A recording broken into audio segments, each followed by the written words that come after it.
Hello everyone, welcome back to my another new video.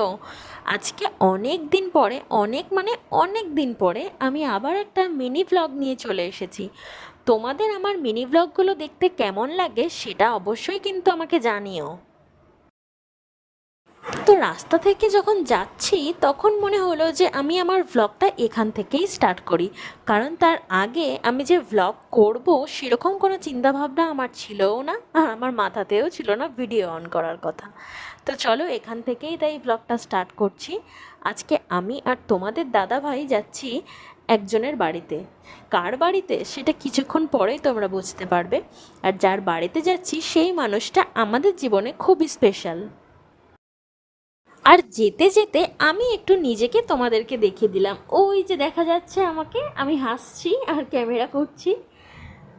তো যেতে যেতে অনেকটা হাঁপিয়ে গেছি, জল তেষ্টাও প্রচণ্ড পেয়ে গেছিলো, তাই একটু এখানটা দাঁড়িয়েছিলাম আমরা। যেহেতু আমাদের অনেকটা পথই বাইক নিয়ে যেতে হবে, তো মাঝখানে একটু রেস্ট করে নিচ্ছিলাম, একটু জল টল খেয়ে তারপর আবার আমরা আমাদের জার্নিটা স্টার্ট করলাম।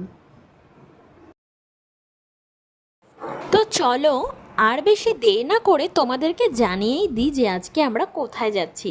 আজকে আমি আর তোমাদের দাদাভাই যাচ্ছি আমার দিদিভাইয়ের বাড়িতে। আমরা দিদিভাইদের বাড়ির কাছাকাছি চলে এসেছি, আর সেখান থেকে একটু মিঠি আর আহেরির জন্য কিছু টুকটাক খাবার কিনে নিলাম। তারপর আমি আর তোমাদের দাদা ভাই চলে এলাম আমার দিদিভাইয়ের বাড়িতে। তো দিদিভাইদের বাড়ির কাছে আমরা দাঁড়িয়ে রয়েছি গেটেতে, আর ওখানে দিদিভাই আর আহেরি ওরা দুজন আসছে গেট খুলবে বলে, যেহেতু ওদের গেটে তালা দেওয়া থাকে। তো আমরা কিছুক্ষণ দাঁড়িয়ে একটু মজা করছিলাম, তারপরেই চলে এলো ওরা, আর আমরাও চলে গেলাম ওদের ঘরের ভিতরে। আর এইদিকে দেখো আমার চুলের কি অবস্থা হয়েছে হেলমেট পরার কারণে। তারপরে আমার ভিডিওটা যে কখন অফ হয়ে গেছে আমি বুঝতেই পারিনি। তো আমি আবার ভিডিওটা অন করলাম, আর ওইদিকে দিদিভাই রান্না বান্না কমপ্লিট, ও একটু কাজ করছিল, তাই আমি ওকে ডাকায় ও একটু লজ্জা পেয়ে গেছে, যেহেতু আমি ভিডিও অন করেছিলাম। আর এই যে মিঠি বসে খেলছে একা একাই, আর ওইদিকে জিজুকে একটু বললাম হাই করতে।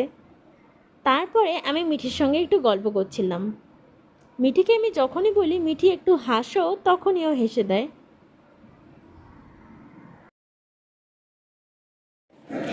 আর তারপরে আমি মিঠিকে যা যা কোয়েশ্চেন করেছি ও সব কিছুর ঠিক ঠিক অ্যান্সার দিয়েছে।